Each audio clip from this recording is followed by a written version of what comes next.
నమస్తే, నేను మీ Ashok Kumar. Welcome to our channel. భారత్తో పాటు శ్రీలంకలో జరుగుతున్నటువంటి T20 వరల్డ్ కప్లో భారత్ ఇప్పుడు వెనకబడిందనేది స్పష్టంగా చెప్పొచ్చు.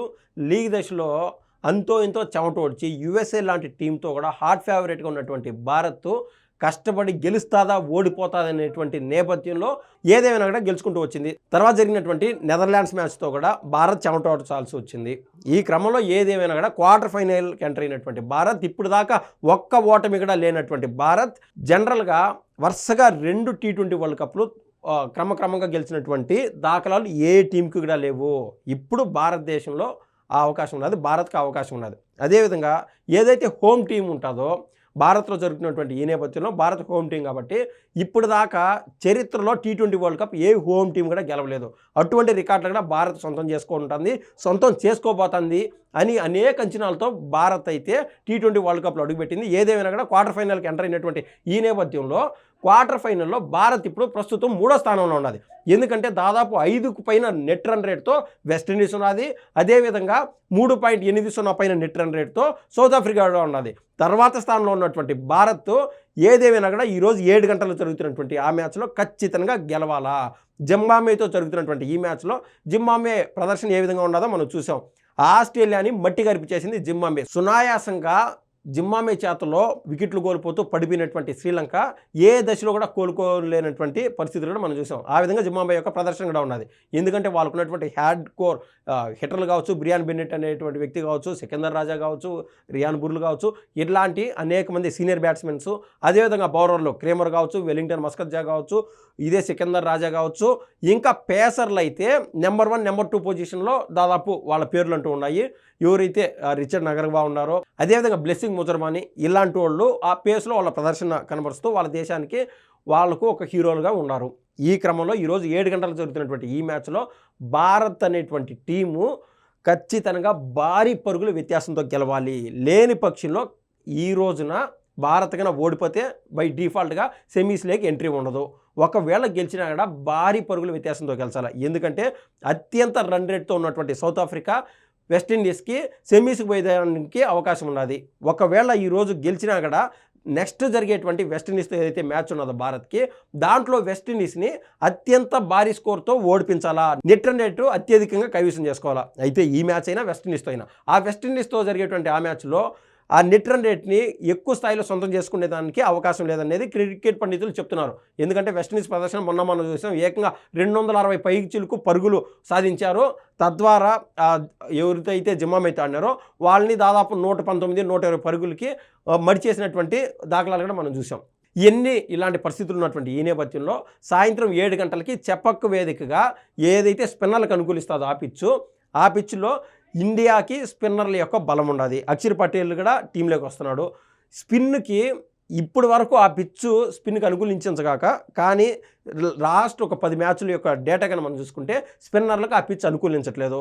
అట్ ద సేమ్ టైం స్పిన్నర్లకు అనుకూలించలేదు కదా అని చెప్పి పేసర్లకు అనుకూలిస్తుంది అనుకుంటే పేసర్లు కూడా ఏ మాత్రం ఎప్పుడు కూడా అనుకూలించేటువంటి పరిస్థితులు చెపాక్ స్టేడియానికి లేవు. సో ఏదేమైనా కూడా పరుగుల వరద అంటూ పారించాలా.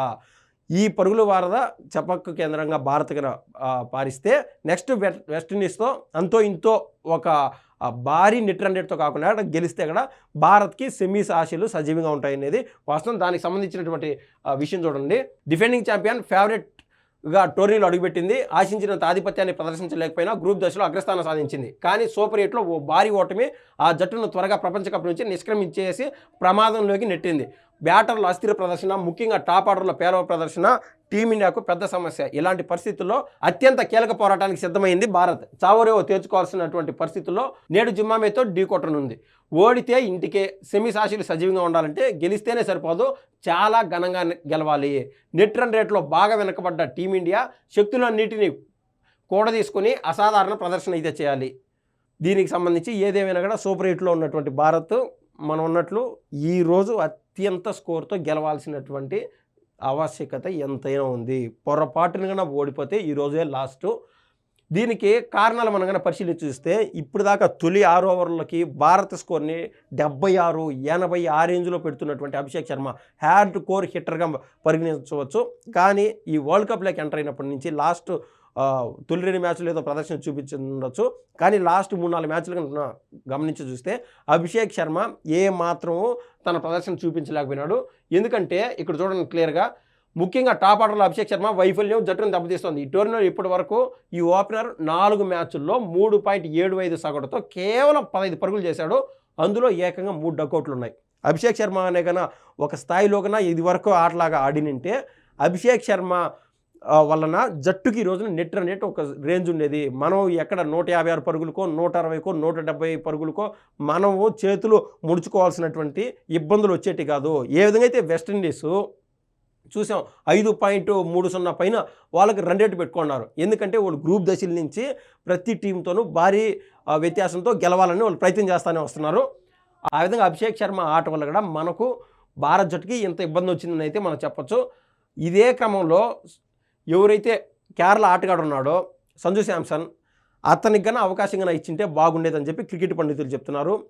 ఇప్పుడు సరికొత్తగా ఒక విషయం ఏంటంటే, ఎవరైతే రింకు సింగ్ ఉన్నారో వాళ్ళ తండ్రికి అనారోగ్యం రీత్యా వెళ్ళొచ్చాడు, తిరుక్కొని జట్టు జాయిన్ అయినాడు, ప్రాబ్లమ్స్లో ఉన్నారు. ఇప్పుడు రింకు సింగ్ లేకుండా సంజు శాంసన్ కన్నా టీంలో పెట్టుకుంటే టాప్ ఆర్డర్లో భారత్కి అదనపు బలం చేకూరుతుంది. అటాకింగ్ ప్లే ఆడొచ్చు. ఒకవేళ ఫస్ట్ బ్యాటింగ్ దిగినా కూడా, లేదా సెకండ్ బ్యాటింగ్ దిగినా కూడా, ఒకవేళ 170 పరుగులో 160 పరుగులు కన్నా జిమ్మామే కన్నా అప్పగిస్తే వీళ్ళు 11 ఓవర్లో 12 ఓవర్లో 14 ఓవర్లో కొట్టేదానికి సంజు శాంసన్ లాంటి ఆటగాడు కన్నా ఉంటే బాగుందని చెప్తున్నారు. ఒకవేళ అనుకోకుండా టీం ఏదైనా ఇబ్బందికర పరిస్థితుల్లో కనబడితే అటువంటి టైంలో ఇప్పుడు సరికొత్తగా టీంలోకి అక్షర్ పటేల్ కూడా వస్తున్నారు. తన స్పిన్ బౌలింగ్ మనం చెప్పినట్టు చెపాక్ స్టేడియం అంతో ఇంత స్పిన్నర్లకు అనుకూలిస్తుంది. ఆల్రౌండర్గా కూడా అక్షర్ పటేల్ తన సేవలో ఉపయోగించుకునేటువంటి అవకాశం ఉన్నది. ఓవరాల్గా ఈ క్రికెట్కి సంబంధించి ఈరోజు 7 గంటలకు జరిగేటువంటి మ్యాచ్లో ఎవరు గెలుస్తారు, గెలిస్తే ఎంత మెజార్టీతో గెలుస్తారు అనేది మీ అభిప్రాయం తెలుపుతారు నేనైతే కోరుతున్నా. ధన్యవాదాలండి.